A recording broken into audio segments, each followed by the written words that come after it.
Good morning, नमस्कार। आप देख रहे हैं चैनल न्यूज और मैं हूं आपके साथ आर्या चतुर्वेदी। बुलेटिन की शुरुआत करेंगे उत्तर प्रदेश की खबरों से। एटा जिले के कोतवाली देहात क्षेत्र के गांव बिजौरी में एक महिला को संदिग्ध परिस्थितियों में गोली लगने से हड़कंप मच गया। घटना उस समय हुई जब महिला अपने घर के बाहर खड़ी थी। गोली लगने से वो गंभीर रूप से घायल हो गई है। घटना की जानकारी मिलते ही परिजनों ने पुलिस को सूचना दी। मौके पर पहुंचे पुलिस ने घायल महिला को तत्काल उपचार के लिए मेडिकल कॉलेज में भर्ती करवाया, जहां उसका इलाज जारी है। घायल महिला के पति ने पुराने रंजिश का हवाला देते हुए अज्ञात लोगों पर गोली मारने का आरोप लगाया। वहीं पुलिस ने घटनास्थल का निरीक्षण कर साक्ष्य जुटाने शुरू कर दिए हैं। अधिकारियों का कहना है कि मामले के हर पहलू से जांच की जा रही है और घटना के पीछे के कारणों का पता लगाया जा रहा है। पुलिस आरोपों और परिस्थितियों के आधार पर आगे की कार्रवाई में जुट गई है। तो आपको बता दें कि घर के बाहर खड़ी महिला को गोली लग गई। दर्शन करके आया था, बोला था आपको दलिया बना दी। मैं परेशान था, बोला ठीक है मैं अंदर आ रहा हूँ, मैं दलिया खा लूँगा, आप वहाँ पर रख देना कि आप आ जाओ, मैं आपके साथ में खाऊंगा। इन्होंने पर्स की रख दिया अपने लिए भी मेरे लिए भी। मैं वहाँ पर पहुँचा तो मैं वहाँ पर बैठ नहीं पाया। तब तक तो एकदम ऐसा लगा हुआ कि किसी गोली चली है। थाना कोतवाली देहात क्षेत्र के ग्राम बिजौरी में आज शाम को सूचना प्राप्त हुई थी कि एक महिला को गोली लगी हुई है। तत्कालीन थाना प्रभारी कोतवाली देहात व अन्य टीम द्वारा घटनास्थल का निरीक्षण किया गया और महिला को जिला अस्पताल भेजा गया है। वहाँ महिला इलाजरत है और खतरे से बाहर है। उसके हाथ पर और पेट के बगल में कुछ छर्रों का निशान है, जिसपे मेडिकल टीम काम कर रही है। इसमें अभी महिला के परिजनों द्वारा अभी कोई तहरीर उपलब्ध नहीं कराई गई है। शीघ्र तहरीर एटा में घर के बाहर खड़ी महिला को गोली लग गई है। एटा में महिला पर फायरिंग की गई है। अंदाजा ये लगाया जा रहा है, परिजनों की तरफ से कहा जा रहा है कि पुरानी रंजिश की वजह से महिला को गोली मारी गई है।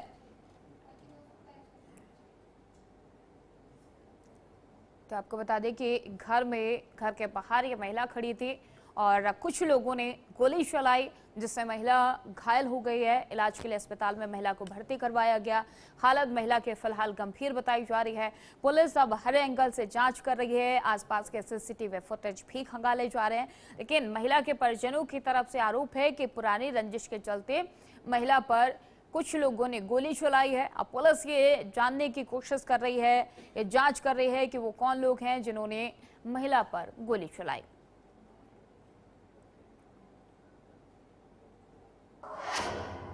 और उधर रामपुर में रिया गुप्ता बनकर हिंदू युवक से शादी करने वाली बरेली निवासी यास्मीन को सिविल लाइन पुलिस ने गिरफ्तार कर लिया है। पुलिस जांच में सामने आया है। पुलिस पूरे मामले को लेकर जांच कर रही है। आपको बता दें कि शादी के बाद जेवर लेकर भागने की साजिश भी अब नाकाम हो गई है।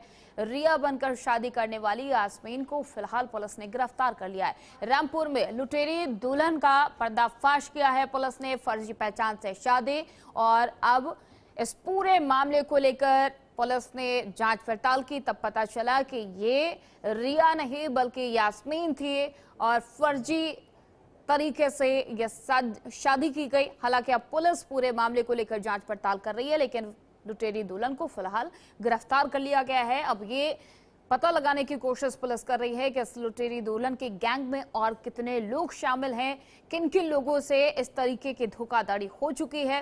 रिया गुप्ता बनकर एक युवक से शादी करती है और ऐसे में वादी के द्वारा तहरीर देकर यह बताया गया कि एक महिला के द्वारा पहचान छिपाकर शादी की गई, जबकि वह पूर्व से शादीशुदा थी। उसमें विवेचना की गई है और ये पंजीकृत किया गया है, और उसमें ये स्पष्ट हुआ है कि 1 लाख रुपए देकर वादी के द्वारा ये शादी की, और जो 1 लाख रुपए लिए गए थे वो दो महिला के अन्य साथी जो गजरौला के रहने वाले हैं, उनके खिलाफ भी अभियोग पंजीकृत किया गया है और इसमें विवेचनात्मक कार्रवाई की जा रही है। जो आरोपी महिला है उसको गिरफ्तार कर लिया गया। फर्जी दस्तावेज तैयार की? हाँ जी, विवेचना में यह स्पष्ट हुआ है कि इनके द्वारा फर्जी आधार कार्ड बनाया गया है, अन्य नाम से फर्जी आधार कार्ड बनाया गया है। मेरा नाम पुनीत है। मेरी शादी 11 जून को हुई, शाम के 7 बजे। कहाँ से हुई थी? वो कहते हैं हरिद्वार का बताया गया मुझे। लड़की जो है रिया गुप्ता नाम बताया गया उसका, मगर उसका नाम यास्मीन था। वो जिला बरेली जनपद, वो कहते हैं आंवला की रहने वाली थी और मुझे धोखाधड़ी से फंसाया गया है। रामपुर में रिया गुप्ता बनकर हिंदू युवक से शादी करने वाली बरेली निवासी यास्मीन को सिविल लाइन पुलिस ने गिरफ्तार कर लिया है। पुलिस जांच में यास्मीन लुटेरे दूल्हा निकली, जिसने शादी के बाद घर में रखे कीमती सामान और जेवर लेकर फरार होने की योजना बनाई थी। हालांकि रिश्तेदारों की मौजूदगी के चलते वो अपने मंसूबे में कामयाब नहीं हो सके और पीड़ित पुनीत कुमार ने बताया कि शादी कराने के नाम पर कल्लू और राम सिंह ने उनसे 1 लाख रुपए लिए थे। 11 जून को बरेली में युवती से मुलाकात कराई गई, जहां उसने अपना नाम रिया गुप्ता बताया और फर्जी आधार कार्ड भी दिखाया। इसके बाद रामपुर में शादी की रस्में पूरी हुई।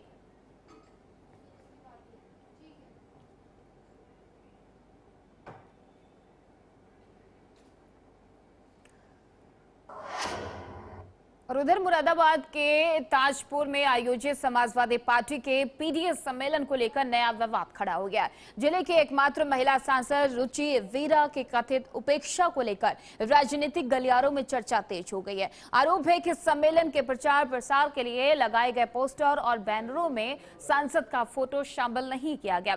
साथ ही उन्हें कार्यक्रम की सूचना भी नहीं दी गई, जिसके चलते वो सम्मेलन में मौजूद नहीं रहे। सम्मेलन में पार्टी के कई वरिष्ठ नेता और पदाधिकारी शामिल हुए, लेकिन महिला सांसद की अनुपस्थिति चर्चा का विषय बन गई। विपक्षी दलों के साथ साथ स्थानीय स्तर पर भी इस मुद्दे को महिला सम्मान से जोड़कर देखा जा रहा है। महिला सशक्तिकरण और सम्मान की बात करने वाली समाजवादी पार्टी पर अब अपने ही कार्यक्रम में महिला जनप्रतिनिधि के अनदेखी के आरोप लग रहे हैं। हालांकि पार्टी की ओर से इस मामले पर अभी तक कोई आधिकारिक प्रतिक्रिया सामने नहीं आई है।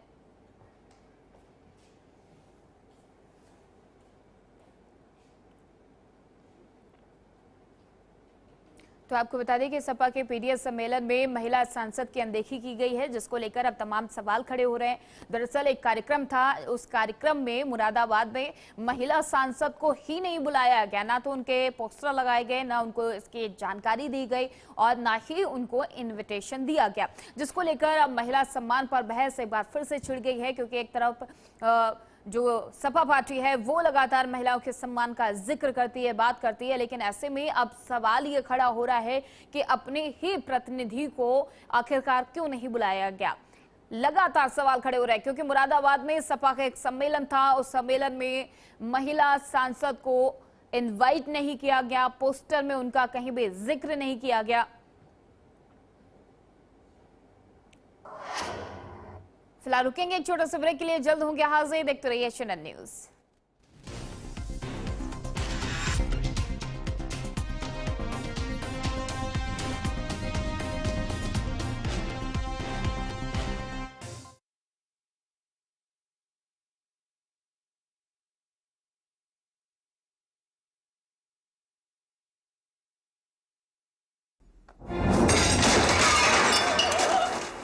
फर्श की टाइल्स को चेंज करो, बड़ी स्लिपरी हैं। थर्मोकूल वॉशिंग मशीन। थर्मोकूल, इंडिया का नया अंदाज। गोल्डी छोले मसाले, जहाँ जाए रिश्ते बनाए। गोल्डी लाए हैं फ्रेश लॉक टेक्नोलॉजी, जो रखे मसालों को हर समय फ्रेश। आइसक्रीम खाओगी? जंगल में आइसक्रीम मिलती है। समर कूल रेफ्रिजरेटर, आप अपनी ड्यूटी निभाओ, ये अपनी ड्यूटी निभाएगा। समर कूल, लाइफ बनाए वंडरफुल। पिछले 12 वर्षों में दिल्ली मेट्रो को विश्व स्तरीय बनाने का ये सपना सच किया है आदरणीय प्रधानमंत्री नरेंद्र मोदी जी के विजन ने। मुख्यमंत्री रेखा गुप्ता जी की ग्राउंड प्लानिंग इस रफ्तार को और आगे बढ़ा रही है। फेज 4 के तहत कुल 6 नए कॉरिडोर्स, जनकपुरी वेस्ट से आरके आश्रम, एरोसिटी से तुगलकाबाद, मजलिस पार्क से मौजपुर, इंद्रलोक से इंद्रप्रस्थ, लाजपत नगर से साकेत और रिठाला से नरेला तक मेट्रो का जाल लगातार बिछ रहा है, जिससे दिल्ली में इंटरचेंज स्टेशनों की संख्या 29 से बढ़कर सीधे 43 होने जा रही है। ड्राइवरलेस तकनीक, आधुनिक कोच और प्रदूषण मुक्त सफर, मेट्रो स्टेशनों से घर तक आसान पहुंच के लिए लास्ट माइल ई बस, प्रधानमंत्री मोदी जी की विकास नीति और रेखा गुप्ता जी की कर्मठता से रफ्तार पकड़ रही है हमारी दिल्ली। हर रोज हो जाता हूँ लेट, साफ नहीं होता है मेरा। अबे खोजू, अथा इंडिया को मालूम है, पेट सफा हर रोग दफा। हमारी शादी के बाद तो 4 ही दिन में छाले निकल आए थे हाथों में। इसका हाथ देखो, महीना भर से चमक रहा है। काहे कि घर में तब सुविधा ना रही, और अब शौचालय है, पानी है, गैस भी है घर में। अभी काम भी करेगी और नाम भी विश्वास है। 12 साल विश्वास के, विकास के, जन कल्याण के।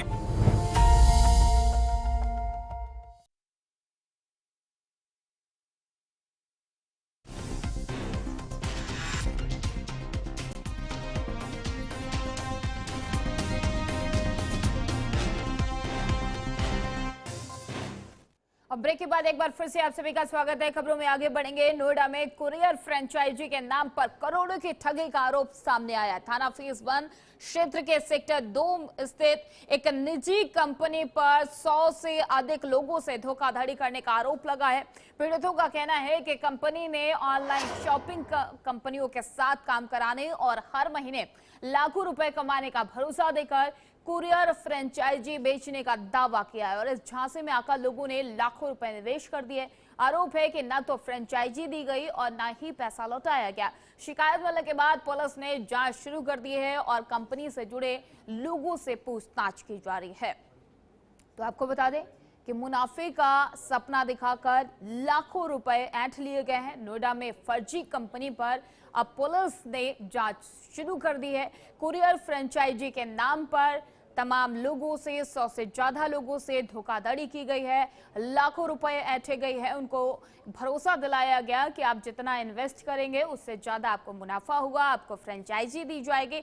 हालांकि कुरियर फ्रेंचाइजी जैसा कोई भी कृत्य सामने नहीं आया। और इस खबर पर अधिक जानकारी के साथ हमारे संवाददाता रमेश परिहार हमारे साथ लाइव जुड़ चुके हैं। रमेश, फ्रेंचाइजी देने के नाम पर 100 से ज्यादा लोगों से ठगी की गई है, क्या कुछ अपडेट निकलकर सामने आ पा रहा है? किस कंपनी ने ये ठगी की है, कौन है वो लोग, क्या तस्वीरें अभी तक साफ हो पाई हैं? रमेश, आर्या, देखिए सेक्टर 2 का मामला है। थाना फेज 1 क्षेत्र के सेक्टर 2 में एक निजी कंपनी द्वारा कुरियर फ्रेंचाइजी कंपनी का संचालन किया जा रहा था और इस कंपनी के द्वारा सोशल मीडिया पर एडवर्टाइज देकर लोगों को अपने जाल में फंसाया जा रहा था। जैसे ही इसके जाल में कुछ लोग फंसे, उनके द्वारा जब पता चला गया कि ये कंपनी हमारे को कुरियर पॉइंट देती है और उसमें हम अच्छा खासा मुनाफा कमा सकते हैं, तो लोग इसके पास आए, कुरियर कंपनी से संपर्क किया। कुरियर कंपनी के जो अधिकारी थे उन्होंने बताया कि आपको 200 ऑर्डर हर दिन मिलेंगे, प्रत्येक दिन 200 ऑर्डर दिए जाएंगे, उस 200 ऑर्डर पे 10% का मार्जिन आपको दिया जाएगा। तो ऐसे में लालच में आते हुए कुछ लोगों के द्वारा इसमें फ्रेंचाइजी में अपने पैसे इन्वेस्ट किए गए, यानी कि शुरुआत में 15,000 रुपए लिए गए और उसके बाद धीरे धीरे करते हुए 2 से 2.5 लाख रुपए की रकम एक व्यक्ति से ऐंठी गई। और साथ ही साथ आपको बता दें आ रहा है कि इसमें कुछ पीड़ित ऐसे थे जिन्होंने 50,000 रुपए प्रति महीना के हिसाब से अपना एक फ्लोर रेंट पे लिया और उस फ्लोर पे जब उन्होंने ये बिजनेस शुरू करा कुरियर का, तो उन्हें पता चला कि जो 200 ऑर्डर प्रतिदिन के आने थे इस कंपनी के माध्यम से, जो कि घरों को डिलीवर, कई घरों में डिलीवर करने थे, वो 200 ऑर्डर वहां पहुंचे ही नहीं, कुल 10 ऑर्डर एक दिन में आए। तो इस तरीके से 50,000 रुपए की उनकी जो महीने की लागत थी वो गई 6 महीने की, और साथ ही साथ उन्होंने 2.5 से 3 लाख रुपए जो इन्वेस्ट करे कंपनी में फ्रेंचाइजी के नाम पे वो ले लिए गए। और उनके साथ जब वो कार्यालय पहुंचे, कल देर रात वहां पे कार्यालय पहुंचे, तो उन्होंने देखा कि कंपनी वहां से अपना बोरिया बिस्तर उठाकर भाग गई है, यानी कि जो कंपनी के कर्मचारी थे वहां से भाग गए सेक्टर 2 में, और वहां पे कई कर्मचारी वहां पे जो थे वो नदारत पाए गए। और साथ ही साथ जितने पीड़ित थे वो वहां पे मौके पहुंचे, एक के बाद एक पीड़ितों का आना वहां पे शुरुआत हो गई और तांता लग गया।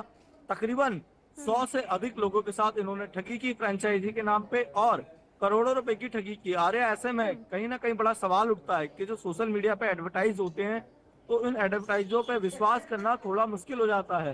और जब भी बिल्कुल कभी रमेश, आप अपनी लगातार मेहनत की इस कमाई तरीके की खबरें सामने आ रही हैं। तमाम ऐप्स के जरिए लोगों को ठगी का शिकार बनाया जा रहा, करोड़ों की ठगी की जा रही। लेकिन सवाल ऐसे में ये उठता है कि अलग अलग जगह से तस्वीरें आना कि इसको ठगी का शिकार बना लिया गया, तमाम लोगों को ठगी का शिकार बनाया जा रहा है। पुलिस लगातार, प्रशासन लगातार लोगों को अवेयर कर रही है, उसके बाद भी इस तरीके के मामले लगातार जारी हैं। रमेश, जिस आरोपी ने इतने लोगों से ये ठगी की है, जिस कंपनी का खड़ा किया गया कि इस कंपनी के जरिए आप लोगों को फ्रेंचाइजी दी जाएगी, क्या उसके बारे में कोई अभी तक जानकारी निकलकर सामने आ पाई है? कौन है, कहाँ के थे वो लोग?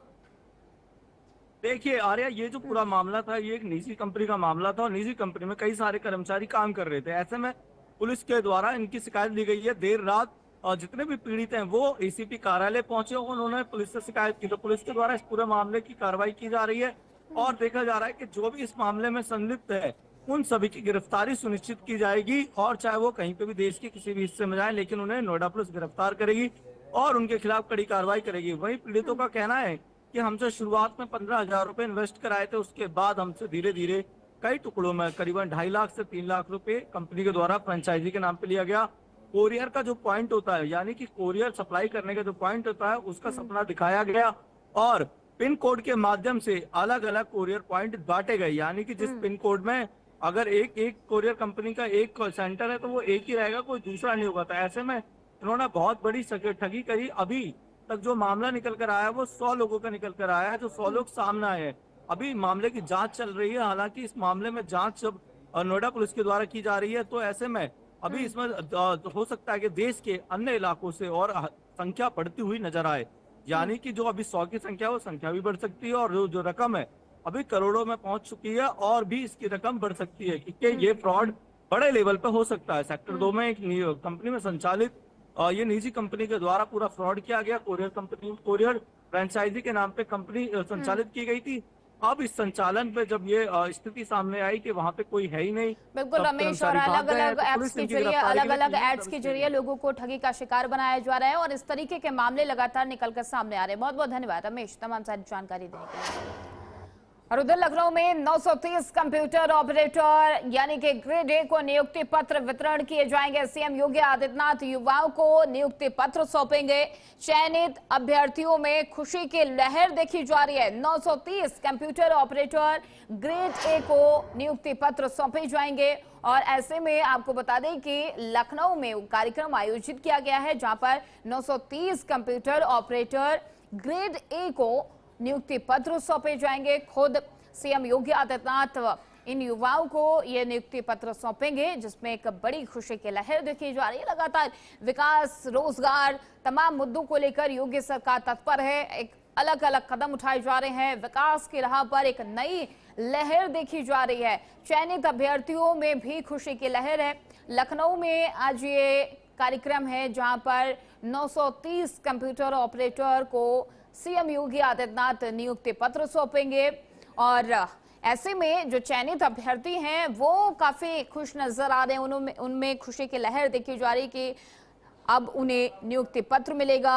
युवाओं को आगे बढ़ाने का कार्य लगातार योगी सरकार की तरफ से किया जा रहा है। रोजगार को लेकर हो और विकास को लेकर हो, तमाम वो कदम उठाते हुए नजर आ रहे हैं। और इस खबर पर अधिक जानकारी के साथ हमारे संवाददाता पुनीत मोहन हमारे साथ लाइव जुड़ चुके हैं। पुनीत, आज 930 कंप्यूटर ऑपरेटर जो ए ग्रेड के अभ्यर्थी हैं उनको नियुक्ति पत्र दिया जाएगा। क्या कुछ अपडेट निकलकर सामने आ रही है? कितने बजे ये कार्यक्रम होगा?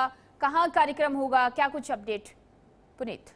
देखिए, आज राजधानी लखनऊ के लोक भवन में 930 कंप्यूटर ऑपरेटर्स को नियुक्ति पत्र सौंपा जाएगा। ये पहला वाक्य नहीं है आर्या। देखिए, इससे पहले भी मुख्यमंत्री योगी आदित्यनाथ ने शपथ लेते ही ये वादा किया था प्रदेश की जनता से कि उत्तर प्रदेश में जितनी भी परीक्षाएं होंगी वो निष्पक्ष होंगी। अब आपको अपनी नौकरी के लिए, परीक्षार्थियों को अपनी नौकरी के लिए किसी भी सोर्स की आवश्यकता नहीं, किसी सिफारिश की आवश्यकता नहीं और अंडर द टेबल किसी को घूस देने की आवश्यकता नहीं। और सरकार ने अपना ये वादा पूरा किया है। उत्तर प्रदेश में आज तक जितनी भी परीक्षाएं हुई हैं वो पूरी पारदर्शी हुई है। अगर किसी परीक्षा में किसी भी तरह की कोई गड़बड़ी हुई है तो उस परीक्षा को निरस्त करके दोबारा कराया गया है और वही सफल अभ्यर्थी सेलेक्ट होते हैं जो परीक्षा में अच्छे नंबरों से पास करते हैं, जो इंटरव्यू पास करते हैं, तमाम तरीके की औपचारिकताओं को पूरा करते हुए जो विनर होते हैं वही आगे आते हैं। ऐसे में बैक डोर से जिनकी एंट्री होती थी वो उत्तर प्रदेश में पूरी तरीके से बंद है। यानी कि उत्तर प्रदेश एक ऐसा प्रदेश बन चुका है जहां पर अगर आपके पास काबिलियत है तो सरकार आपको मौका दे रही है सरकारी नौकरी का, और सीधे तौर पर सरकार कटिबद्ध है अपने इस वचन को लेकर के। जिस तरीके से आप देखिए कि उत्तर प्रदेश में